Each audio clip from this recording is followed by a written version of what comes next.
Hello guys, in today's video I'm gonna show you how to turn on two-step verification by email on your account on Roblox, easy and quick.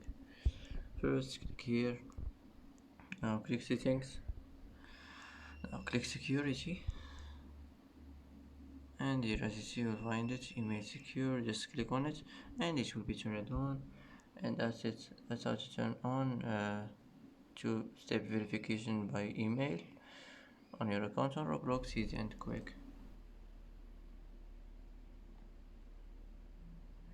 And that's it for today's video. If you like this video, don't forget to like and don't forget to subscribe.